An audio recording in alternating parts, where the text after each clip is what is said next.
Assalamualaikum warahmatullahi wabarakatuh. Shalom, Om Swastiastu, Namo Buddhaya, salam kebajikan. Inilah video singkat dari kami kelompok 3 dalam pembuatan alat untuk memenuhi mata kuliah KKN Universitas Harapan Medan dengan judul Tempat Sampah Pintar.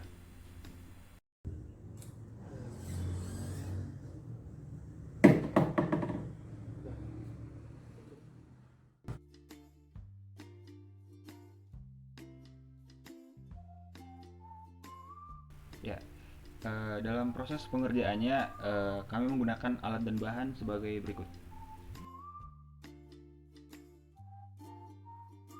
Terlebih dahulu kami memulai dengan membuat wadah untuk sensor, Arduino, baterai, LCD running text, serta segala aspek pendukung untuk rangkaian yang akan digunakan.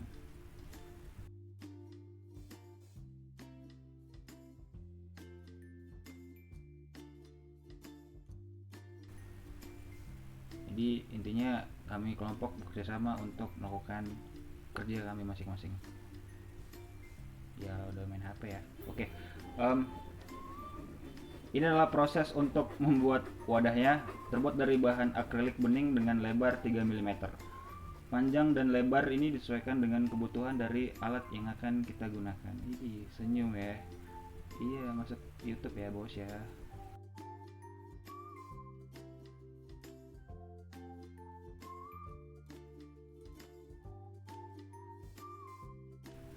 Ini adalah proses pada servo MG99R. Servo ini akan menarik tali yang akan dikaitkan ke plat besi agar tutup tempat sampah itu terbuka. Nah, namun ada sedikit modifikasi pada turbin servo dikarenakan tutup tempat sampah ini agak berat ya. Jadi maka diperlukan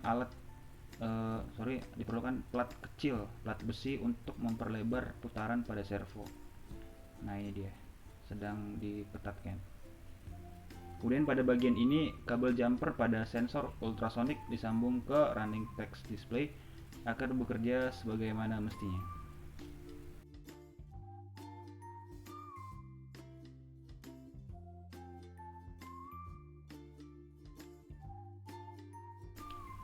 Inilah proses merapikan kabel jumper agar dapat ditutup dengan wadah akrilik. Ini dirapikan menggunakan kabel tis agar tentu saja tujuannya untuk menjaga alat ini tidak terbentur ke sampah ya ketika tempat sampah ini digunakan, sekaligus untuk merapikan rangkaian tidak semraut atau berantakan. Lem yang digunakan adalah lem silikon karena lem ini kami percaya bahwa lem ini cukup erat untuk merekatkan sesama plastik.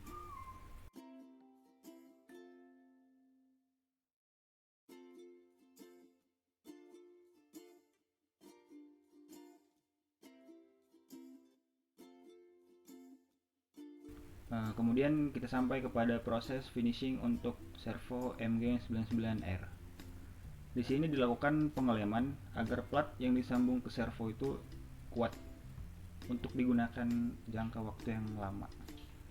Serta alasan keamanan dan fungsional tempat sampah otomatis ini yang menjadi tumpuan atau motor penggerak, maka perlu ditambahkan lem agar alat ini dapat digunakan untuk waktu yang lama.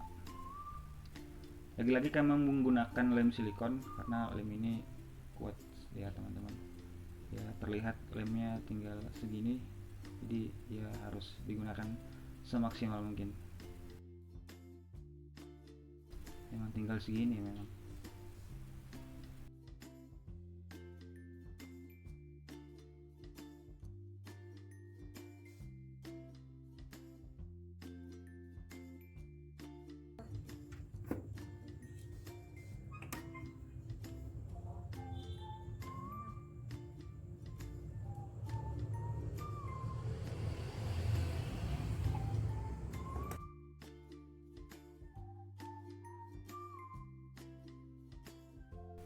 Setelah kehabisan lem silikon, akhirnya kami memutuskan untuk menggunakan lem setan.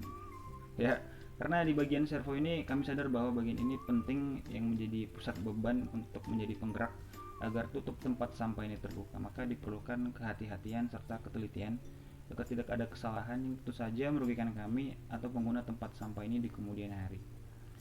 Maka kami harus kembali lagi mengelem agar talinya tidak terputus, dan dapat membuka tutup tempat sampah ini.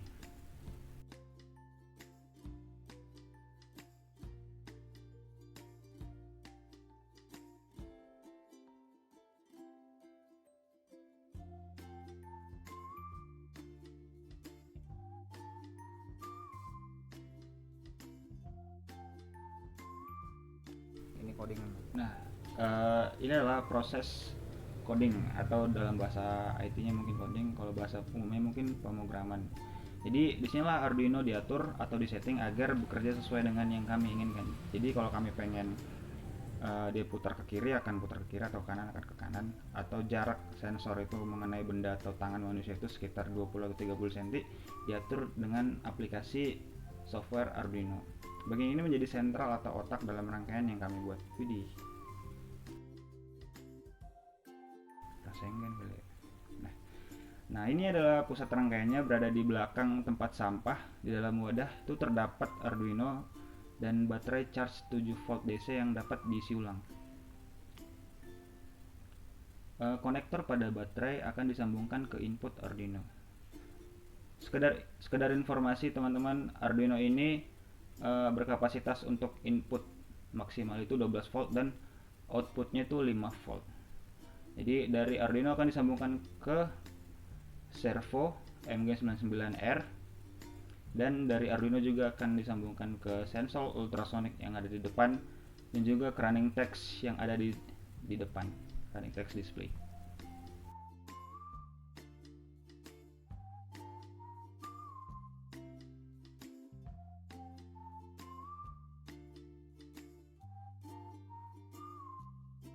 Di sini kami menggunakan sensor ultrasonic HC SRO4 dan running text display Arduino yang saling berhubungan.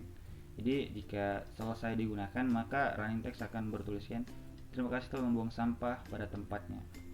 Teman-teman bisa menemukannya di berbagai marketplace atau toko-toko elektronik kesayangan teman-teman semua. Ya, itu dia.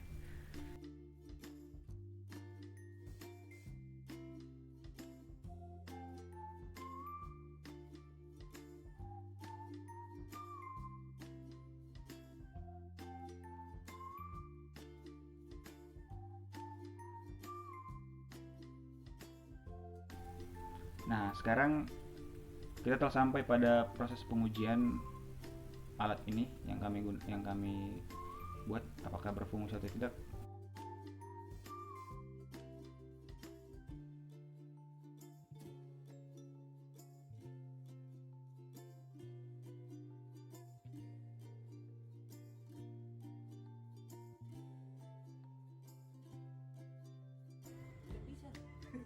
Bisa.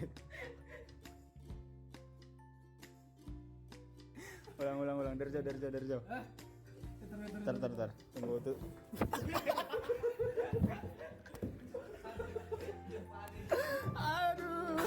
Aduh. Ulang, tunggu. Tunggu. Belum siap. Iya. Buang. Cabut.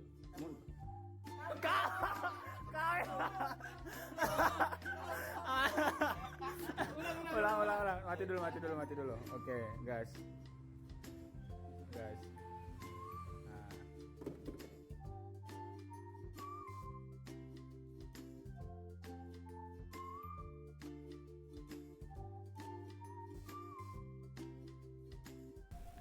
Nah.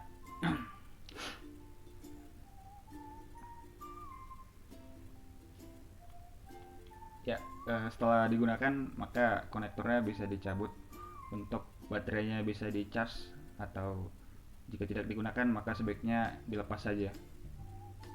Maka kita sampai ke proses pengujian alat, puncaknya.